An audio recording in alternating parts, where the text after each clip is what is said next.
हैं कि ईश्वर को अगर ओम के अर्थ सहित जप करने से अगर ईश्वर का आत्मा का साक्षात्कार हो रहा है और व्याधियों का जो हमारे शरीर में अंतराय हैं उन अंतराय का भी अभाव हो जाता है, अंतराय भी नष्ट हो जाते हैं। तो जब आप इतना जान गए कि इतना करने से इतना होता है, फिर जो उसमें अंतराय है तो अंतराय को जानना जरूरी है। अगर आप अंतराय को नहीं जान रहे हैं तो भी आप आत्मा का साक्षात्कार नहीं कर पाएंगे। अगर आपने आपके शरीर में आपके मन के भीतर उठने वाले जो जितने भी योग में बाधक तत्व हैं इनको अगर आपने स्वभाव बना लिया अपना, बहुत लोग स्वभाव ही बना लेते हैं। आजकल क्या है कि कोई भी व्यक्ति है वो व्याधियों को ही अपना स्वरूप मान लिया है, आलस्य को, बीमारी को कहता है चलो तो शरीर है बीमारी आएगी ही। अब आजकल लोग के अंदर ये भावना उत्पन्न हो गई है लोगों के अंदर कि ये शरीर है तो बीमारी आएगी ही, उसको अपना स्वरूप बना लिए हैं। नहीं, उनको ज्ञान नहीं है कि ये व्याधि है, ये नष्ट हो सकती है। लोग जो है आलस को भी अपना स्वरूप बना लिए। लोग जो है अपने अंदर जितने भी ये योग में विघ्न डालने वाले जो स्वरूप हैं इनको भी अपना स्वरूप मान लिए हैं। तो महर्षि पतंजलि यही कह रहे हैं कि अगर आपको इसका ज्ञान हो तभी आप इनको हटा सकते हैं। और ये विघ्न कैसे हैं कि ये विघ्न छुपे रहते हैं और आज का मनुष्य जो है वो तो पूरी तरह से अपना स्वरूप मान लिया है। उसे कहो कि आप जो है ईश्वर की भक्ति करो तो बोलेगा कि नहीं, भक्ति करने से क्या होने वाला है, सभी लोग तो बीमार ही हैं आजकल, सबको रोग हो रहा है और सब लोग मर जा रहे हैं, सबको आलस आ रहा है, सबको प्रमाद आ रहा है, सबको अविरति हो रही है। तो इस तरह की बातें करता है क्योंकि वो जो व्याधि है, जो अंतराय है, वो उसका स्वरूप बन गया है। उसको मान चुका है कि ये मेरा नहीं है, उसको ये मान चुका है कि ये मेरा है। उसको ये नहीं मालूम है कि मेरा नहीं है, इसको नष्ट किया जा सकता है। इसी के बारे में जो है महर्षि पतंजलि लोगों को ज्ञान करा रहे हैं, लोगों को बता रहे हैं, आपको समझा रहे हैं कि इन सबसे पहले इन अंतरायों को दूर करिए, तो फिर ईश्वर को जानने में बहुत जल्दी आसानी हो जाएगी, फिर ईश्वर की भक्ति करने में आसानी हो जाएगी। क्योंकि आप जिस शरीर से ईश्वर की भक्ति करना चाहते हैं वो शरीर को आप अपना मान चुके हैं, उससे भी निस्वार्थ हो जाए, उससे भी स्वार्थ हट जाए, इसके बारे में ये भूमिका है इसकी। अब इसके हम सूत्र को पढ़ेंगे तो आप फिर इसके अर्थ को जानेंगे, फिर इसकी व्याख्या करेंगे एक एक चीज़ का। तो जो 30वां सूत्र है उसमें महर्षि पतंजलि कह रहे हैं कि व्याधि स्त्यान संशय प्रमादालस्य अविरति भ्रांति दर्शनालब्ध भूमिकत्व अनवस्थितत्वानि चित्त विक्षेपास्ते अंतराय। ये 9 प्रकार के महर्षि पतंजलि कह रहे हैं कि ये 9 प्रकार के जो चित्त की एकाग्रता को जो भंग करने वाले, ये 9 प्रकार के जो चित्त की एकाग्रता को भंग करने वाले बाधक तत्व हैं। इसका अर्थ यही है, बाकी इसमें पूरा अस्पष्ट है, इसमें बाकी इसमें अर्थ की कोई जरूरत नहीं है। क्योंकि चित्त यानी कि चित्त का मतलब मन, विक्षेप मतलब भंग करने वाले, अंतराय मतलब ये जो बाधक तत्व हैं। तो इसका जो अर्थ हुआ मिला करके अगर देखा जाए तो व्याधि स्थान संशय प्रमाद अविरत प्रमाद, ये जो जितने भी हैं उन 9 विघ्नों में जो बाधा, जो एक मन की चित्त की एकाग्रता को जो भंग करने वाला बाधक, भंग करने वाला जो ये वृत्तियां हैं, जो योग के अंतराय हैं, वो 9 हैं। इसको जानने की बात कह रहे हैं कि ये क्या क्या हैं 9, इसको हम जानेंगे। तो 9 प्रकार के जो अंतराय हैं, जो बाधाएं हैं, अगर आप इसको जान गए तो फिर आप अपने वास्तविक स्वरूप को पहचान सकते हैं। हम व्याधियों को, इन बाधाओं को ही अपना स्वरूप समझ लिए हैं, हमें इन बाधाओं को अपना स्वरूप नहीं समझना है। अगर हम इनको बाधाएं नहीं मानेंगे या इनको हम आत्मा के साक्षात्कार के लिए, चित्त को एकाग्र करने के लिए, चित्त की भूमियों, चित्त की वृत्तियों को निवृत्त होने के लिए अगर जब तक इनको हम बाधा नहीं मानेंगे तब तक हम इनसे मुक्त नहीं हो सकते हैं।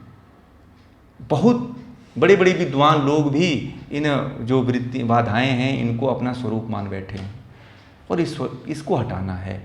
और तभी हटेगा जब हम उसका ज्ञान होगा कि हमें ये क्या है। हमारे अंदर कुछ लोगों को पता ही नहीं कि आलस्य भी है, वो कहते हैं कि नहीं ये मेरा स्वभाव है, मैं तो ऐसे ही जीता हूँ, मुझे जीने में ऐसे ही मज़ा आता है। माँ बाप भी बच्चों का सपोर्ट करने लगते हैं कि नहीं ये तो ऐसे ही जीता है, ये बचपन से ही ऐसे ही है, छोड़ देते हैं उसको।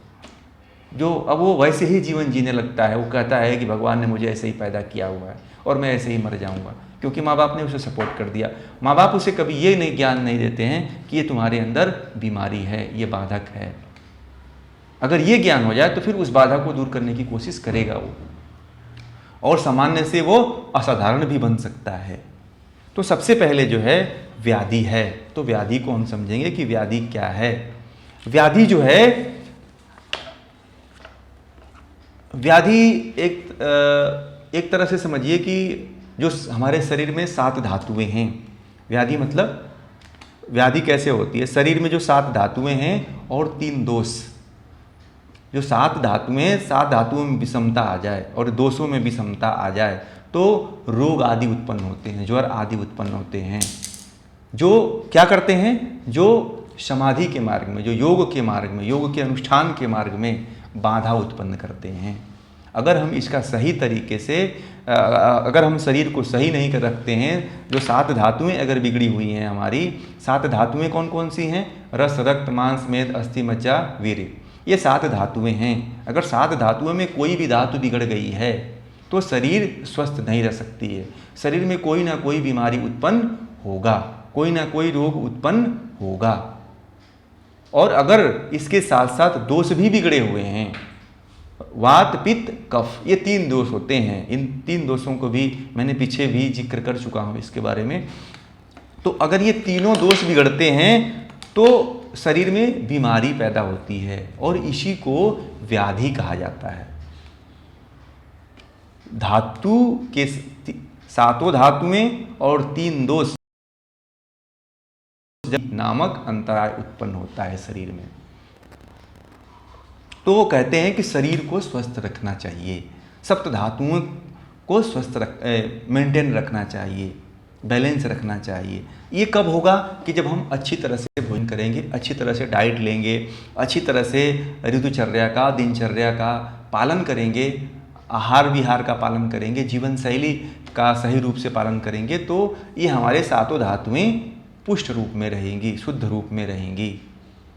और जब ये धातुएं जब शुद्ध रूप में रहती हैं तो दोष नहीं बिगड़ते हैं शरीर के। जो दोष बिगड़ता है वो आहार विहार पर डिपेंड होता है। आहार विहार पे ज़्यादा मतलब प्रभावित करता है। या अगर टाइम से नहीं हुआ, ऋतु के अनुसार नहीं हुआ तो एक कफ बढ़ जाता है, पित्त बढ़ जाता है।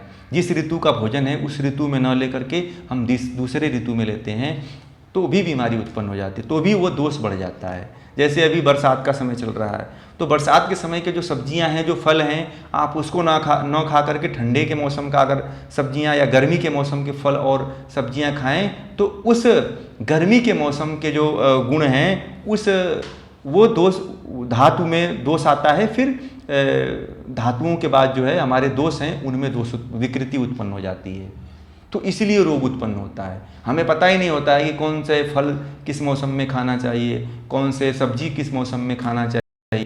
तो ये अगर हमको नहीं पता है तो बीमारी उत्पन्न होती है, दोष इसीलिए उत्पन्न होता है। तो यही एक व्याधि, ये व्याधि नामक अंतराय है जो शरीर के धातुओं और दोषों से उत्पन्न होता है। अब जो दूसरा अंतराय महर्षि पतंजलि ने बताया है कि दूसरा उपाय कौन सा है, व्याधि स्त्यान। स्त्यान जो है एक तरह से सिंपल रूप से कहा जाए तो सत्य कर्मों में अप्रीति, जो सही कर्म हैं, जो सही सच्चे कर्म हैं, यानी कि जानबूझ करके कोई कार्य न करना। एक तरह से स्त्यान मतलब कि आप जानते तो हैं कि ये काम सही है, ये आपको मालूम है कि योग करने से, आसन करने से, प्राणायाम करने से हमें शारीरिक रूप से, मानसिक रूप से लाभ पहुंचता है, ये आपको पता है। इसको पता होने के बाद भी आप नहीं करते हैं, यही स्त्यान है, व्याधि स्त्यान है। तो और भी जैसे कि योग के अष्टांग योग है, यम, नियम, आसन, प्राणायाम, प्रत्याहार, धारणा, ध्यान, ये भी पता है आपको। ये भी पता है कि आप अच्छे फल खाएंगे, मौसमी फल खाएंगे तो आपके शरीर की पुष्टि होगी। ये सब पता होने के बाद भी आप जाकर के होटल से बज्जा और पिज्ज़ा और बर्गर मंगा करके बुक करके खा रहे हैं।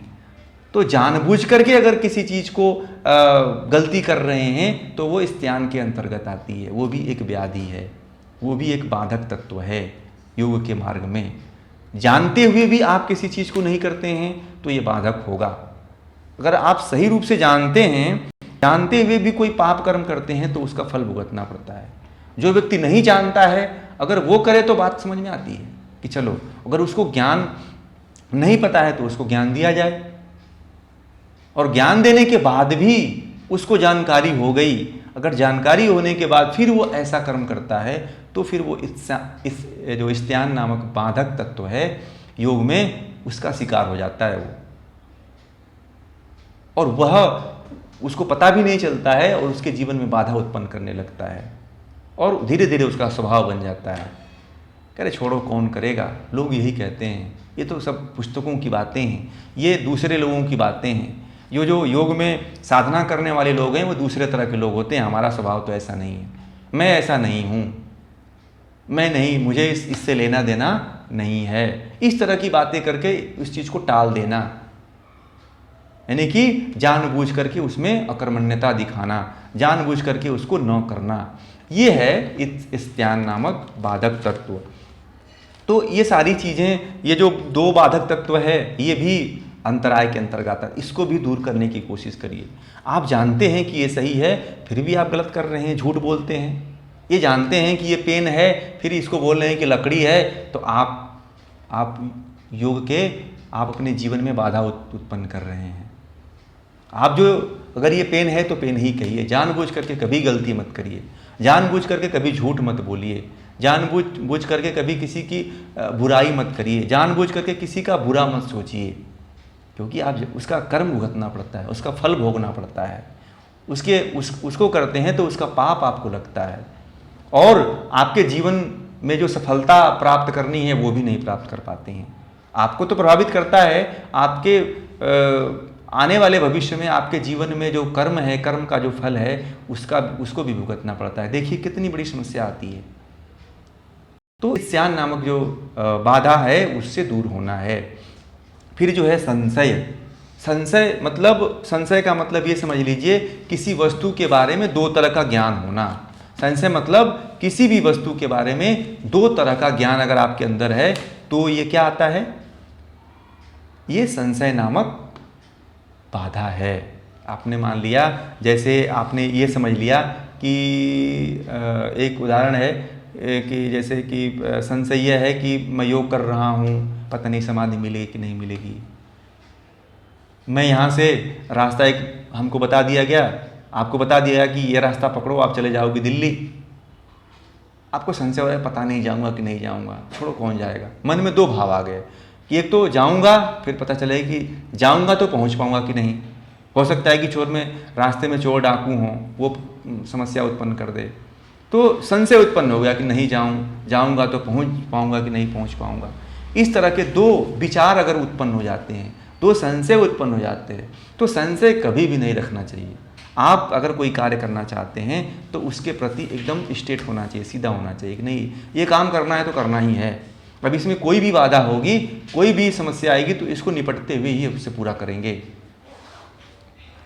इस बाधा को, संशय नामक जो बाधा है उसको नहीं आने देंगे। अगर संशय अगर आपको मैंने बता दिया कि योग का अनुष्ठान करिए, योग में साधना करिए, तो फिर आपको ये लगता है कि यार ये पता नहीं सही बता रहे हैं कि नहीं बता रहे हैं, और मैं इसमें लग जाऊं अपने काम धंधे को छोड़ करके, अपने बच्चों को छोड़ करके, अपने परिवार को छोड़ करके, तो छोड़ने की तो बात ही नहीं है। और फिर मैं सफल हो पाऊंगा कि नहीं हो पाऊंगा, ये जो दुविधा वाले जो विचार उत्पन्न हो जाते हैं, इसी को संशय कहते हैं। ये संशय नामक बाधा जो है ये भी हमको चित्त की एकाग्रता में,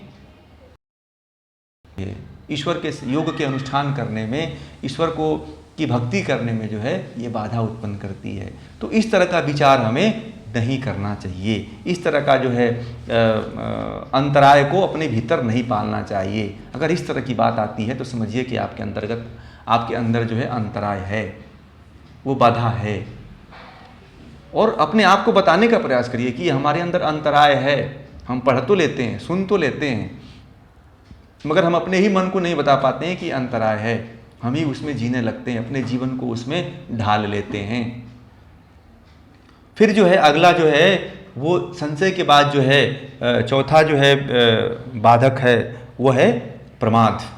तो प्रमाद का मतलब ये होता है कि एक तरह से समझिए कि लापरवाही करना, उपेक्षा की भावना करना, जानते हुए भी योग साधना का अनुष्ठान न करना। ठीक है, एक तरह से लापरवाह व्यक्ति, नहीं कहते हैं कि बहुत ही लापरवाह है, प्रमादी व्यक्ति है ये, ऐसे बोल देते हैं, शब्दों में भी बोल देते हैं बहुत लोग कि प्रमादी व्यक्ति है, लापरवाह है, यानी कि उपेक्षा कर देना। ये आपको पता है कि हमको इस स्कूल में जाकर पढ़ना, इस टीचर से आज क्लास करनी है, हमें ऑनलाइन क्लास करनी है, फिर छोड़ो कौन करेगा, लापरवाही व्यतीत कर देते हैं, लापरवाही दिखा देते हैं। तो ये भी हमारे जीवन में एक बाधा है। प्रमाद मतलब लापरवाही, एक तरह से समझिए, उपेक्षा की भावना कर देना, उपेक्षा का विचार कर देना। ठीक है, कि योग साधना का अनुष्ठान नहीं करेंगे, इस तरह की अगर भावना है तो वो प्रमाद के अंतर्गत आती है। ये प्रमाद नामक बाधा है। बहुत लोग ऐसे हैं जो प्रमाद का कार्य करते हैं, लापरवाही दिखाते हैं। उनको काम दिया गया कि आप इतना कार्य करके आइएगा। छोटे बच्चे हैं, छोटे बच्चों को स्कूल में टीचर काम दे देता है, और बच्चे क्या करते हैं, उनको पता होता है कि होमवर्क टीचर ने दिया हुआ है, मगर वो क्या करते हैं, वो नहीं करते हैं, वो वैसे ही चले जाते हैं, और स्कूल में जाके उनकी पिटाई होती है, डांट पड़ती है। तो ये प्रमाद है। बच्चों को तो नहीं पता है, बड़ों को पता होता है, बड़ों को जानकारी होती है, मगर लापरवाही दिखा देते हैं, नहीं करेंगे इसको, उपेक्षा की भावना दिखा देते हैं। तो ये प्रमाद नामक बाधा है योग में, इसको भी दूर करना है। कि अगर इस तरह का विचार आपके चित्त में आ रहा है तो समझिए कि आप बाधा से घिरे हुए हैं, आप समाधि में नहीं पहुंच सकते हैं, योग के अंतराय को नहीं दूर कर सकते हैं। दूर करना है ऐसा ठान लीजिए, ऐसा जान लीजिए। फिर जो है प्रमाद के बाद आलस्य आता है। आलस्य क्या है? आलस्य एक तरह से शरीर, एक तरह से तमोगुणी हो जाना, शरीर में तमोगुण का बढ़ जाना। सिंपल भाषा समझिए तो शरीर में तमोगुण का बढ़ जाना है। और तमोगुण कैसे, तमोगुण जब बढ़ जाता है तो व्यक्ति आलसी हो जाता है, हैं? आलसी हो जाता है। मन में तमोगुण बढ़ने से योग साधना में पुरुषार्थ करने का मन नहीं करता है, पढ़ने का मन नहीं करता है, हैं? और जो है मदासा रहता है, तंद्रा में रहता है, निद्रा में रहता है। जैसे भैंस चलती है, भैंसा चलता है ना, उसी वैसी अवस्था हो जाती है, उसको कुछ सूझता ही नहीं है, तमोगुण बढ़ जाता है। यानी कि आलस्य जब होता है, जब व्यक्ति को आलस्य, जब व्यक्ति जब थोड़ा सा खा लेता है, भरपेट खा लेता है ना, तो फिर उसको आलस्य आने लगता है, फिर तमो हो जाता है, फिर वो सोचता है निद्रा मार लें, पूरा जो होगा देखा जाएगा, अभी तो कुछ नहीं सूझ रहा है। और ये भी ज्ञान होता है कि ये हमारे अंदर बाधा है योग में, फिर भी व्यक्ति क्या करता है, सो ही लेता है। आपको पता है कि दिन में नहीं सोना है, दिन में सोने से कफ बढ़ता है, और कफ जब बढ़ता है तो मोटापा होता है, और मोटापे के साथ साथ डायबिटीज भी होता है, अपच भी होता है, आम जो रोग है वो भी होता है, और वात भी बढ़ता है। ये सब पता है आपको, नहीं पता है तो आज जान लीजिए इस चीज़ को। फिर भी आप आलस्य करते हैं, फिर भी आप जो है तमोगुण के कारण, तमोगुण के बढ़ने के कारण आप आलस्य करते हैं। तो तमोगुण को बढ़ने मत दीजिए। तमोगुण जैसा भोजन, तमोगुणी जो भोजन है उसको मत करिए, जिससे कि आलस्य दिन भर बना रहे। ये भी बाधा है, आलस्य भी योग में बाधा है, इसलिए आलस्य नहीं करना है। हमें एक्टिव रहना है, हमें ऐसा भोजन करना है कि तमोगुण बढ़े ही नहीं, हम हमेशा सत्व गुण हावी रहे। रजोगुण को भी नहीं बढ़ने देना है, रजोगुण भी रहेगा तो भी आपको चंचलता आपके अंदर लाएगा। आपको सत्व गुण बढ़ाना है, तमोगुण को नहीं बढ़ाना है। तमोगुण आलस का कारण बनता है, निद्रा का कारण बनता है, तंद्रा का कारण बनता है। ये है आलस्य। फिर जो है अविरति, अब आलस्य के बाद जो छठवां अंतराय है वो अविरति है।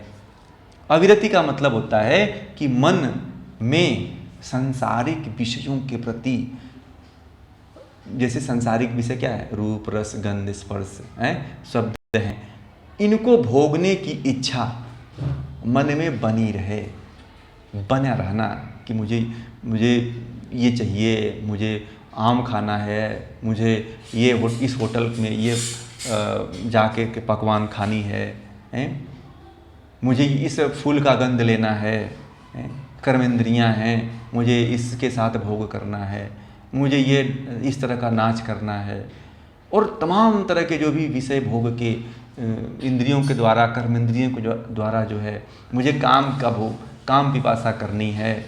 तो इस तरह की इच्छा मन में बनी रहना, इस तरह की रति, अविरति मतलब कि जो रति मतलब भोगने की इच्छा, हर इंद्रियों के साथ भोगने की इच्छा, आँख के साथ भोगने की इच्छा, नाक के साथ भोगने की इच्छा, मुंह के साथ भोगने की इच्छा, त्वचा के साथ भोगने की इच्छा, अंगुलियों के साथ, पैरों के साथ, है ना, ये जितने भी कर्मेंद्रियां हैं उन सब के साथ भोगने की जो इच्छा बनी रहती है मन में, वही अविरति है। अगर ऐसा भाव अगर आपके अंदर बना है तो समझिए कि आप अंतराय से ग्रसित हैं, और इस अंतराय को दूर करिए, नहीं तो आप योग को नहीं प्राप्त कर सकते हैं, समाधि को नहीं प्राप्त कर पाएंगे, ईश्वर को नहीं प्राप्त कर पाएंगे। आपको ये पता होना चाहिए कि हमारे अंदर जो भी भोगने की इच्छा जाग रही है कि हम यहाँ चले जाएं, हम ये कर लें, हम इससे मिल लें, हम वो खा लें, हम वो पी लें, हम वो ऐश कर लें, वो मज़ा ले लें, इस तरह का कार्य कर लें, ये डांस कर लें, वो शराब पी लें, वो गांजा पी लें, हैं, इस तरह का अगर भाव आपके अंदर बना हुआ है, हर चीज़ को भोगने की इच्छा बनी हुई है, तो ये मद जो है ये अंतराय के अंतर्गत सारे आते हैं। ये मद हैं, ये सब जो मदहोश कर देते हैं, बेहोशी मिला देते हैं। विषयों के जो इंद्रियों के जो विषय हैं ना, वो हमेशा बेहोश कर देते हैं, और चेतना के ऊपर एक बहुत बड़ा पर्दा लगा देते हैं कि कभी आप उस चेतना कभी जाग ही ना पाए। बहुत से ऐसे लोगों को देखा होगा कि यहीं पे बात करते करते बोलते कुछ और हैं, कर कुछ और जाते हैं। उसमें क्या होता है कि चेतना पे ताला लगा होता है और विषय अपना कार्य करता है, इंद्रियां अपना कार्य कर लेती हैं, और ये तभी करती हैं कि अगर व्यक्ति, कोई शराबी व्यक्ति को देख लीजिए, वो भी व्यक्ति जो है इंद्रियों के प्रति भोग की इच्छा उसके अंदर रहती है, और वो जब शराब पी लेता है फिर भी वो भोग करता है। जितने भी गलत कार्य होते हैं सब नशे में होते हैं, जो शराब के नशे में, जितने भी मर्डर होते हैं, जितने भी रेप होते हैं, वो सब शराब के नशे में होते हैं। क्यों? क्योंकि जो इच्छा है, जो भोग की जो इच्छा रहती है, वो नहीं चाहते हुए उसमें और बलवती हो जाती है।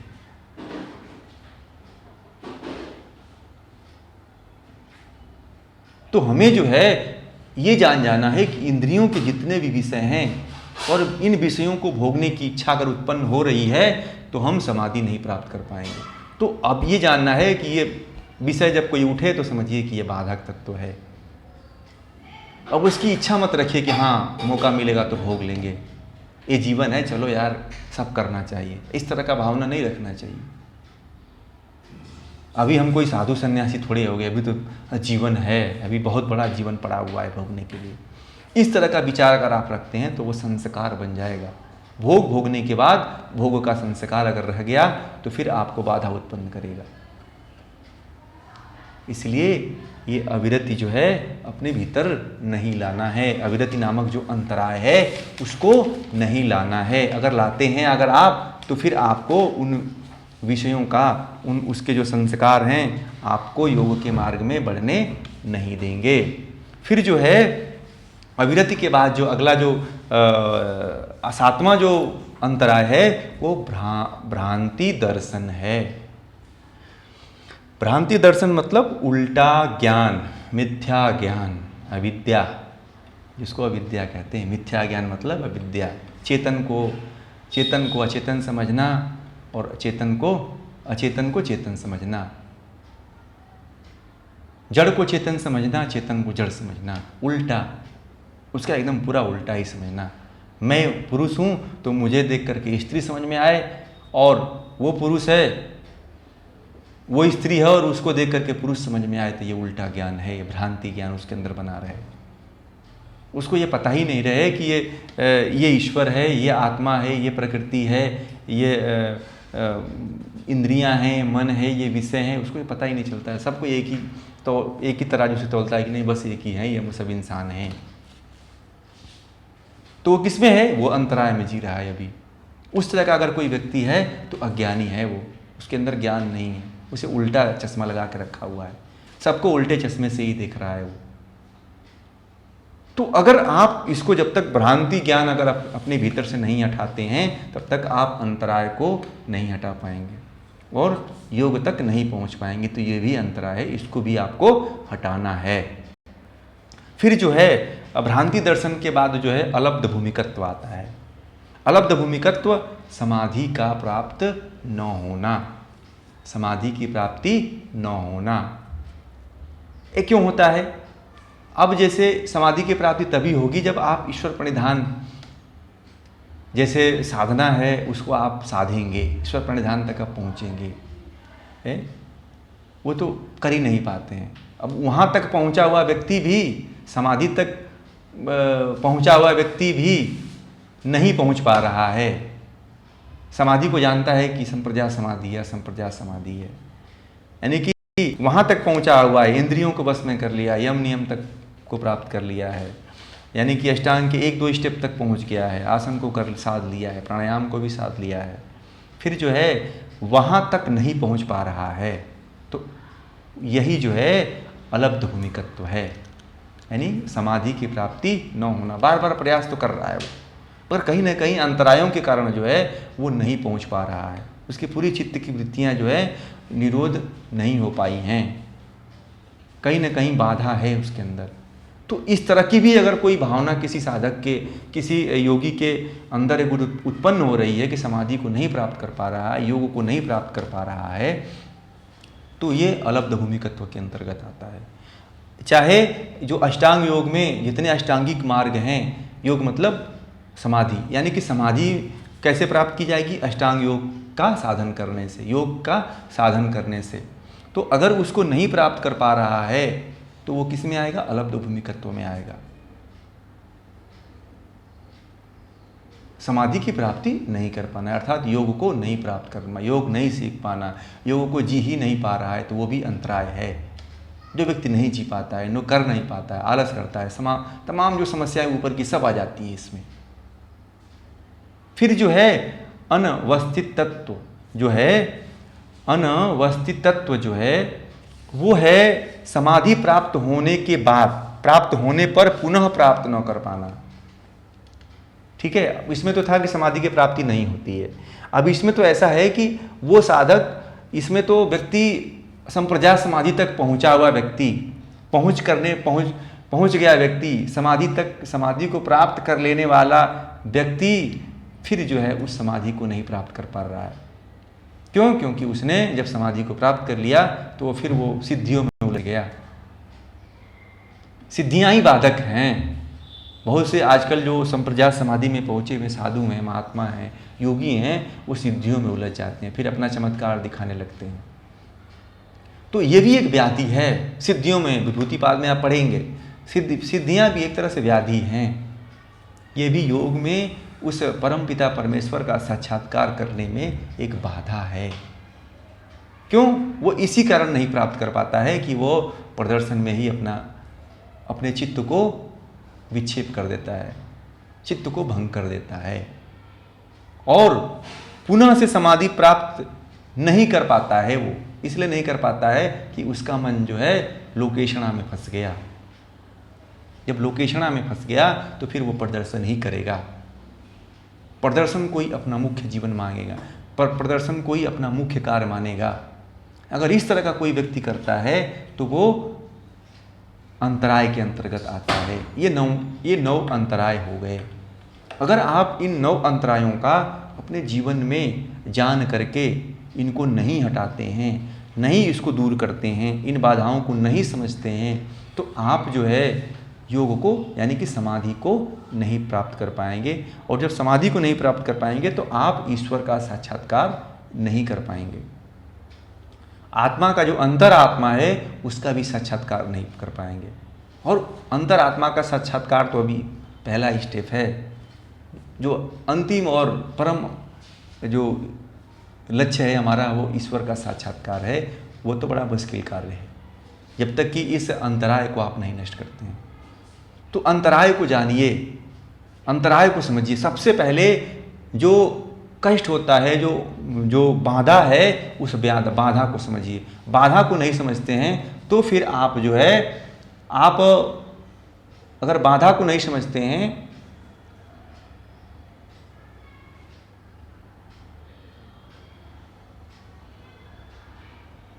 एक मिनट, किसी का फोन आ रहा है, ये कट नहीं रहा है।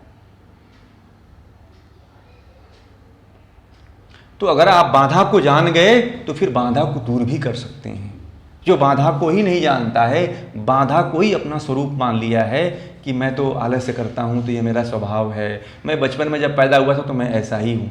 अगर कोई किसी के अंदर बुराई है, अगर उस बुराई को आप उसका स्वभाव मान लेते हैं तो ये क्या है? ये जीवन के लिए भी बाधा है। समाधि के तो छोड़ दीजिए, ये जीवन जीने के लिए भी बाधा है। आज बच्चे जो है, माँ बाप जो है बच्चों को कहते हैं कि बच्चा अगर गाली देता है तो माँ बाप भी उसको स्वीकार कर लेते हैं, कहते हैं कि ये बचपन से ऐसे गाली ही देता है ये, क्योंकि बड़ा दुलार दे दिया बचपन में कि हमारा एक ही लड़का है, गाली देगा तो कोई बात नहीं, कुछ भी हमको मारे भी तो हम सह लेंगे क्योंकि हमारा एक ही लड़का है।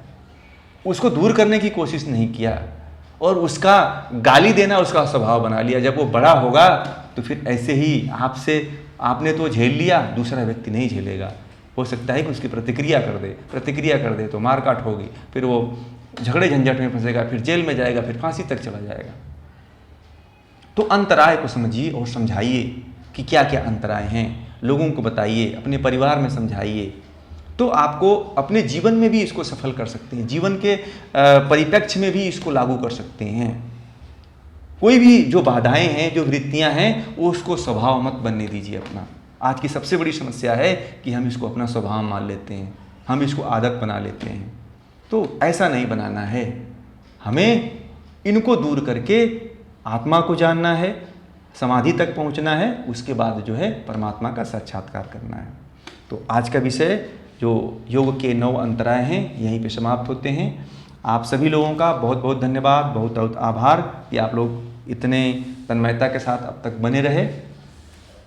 अगर आप लोगों का कोई प्रश्न है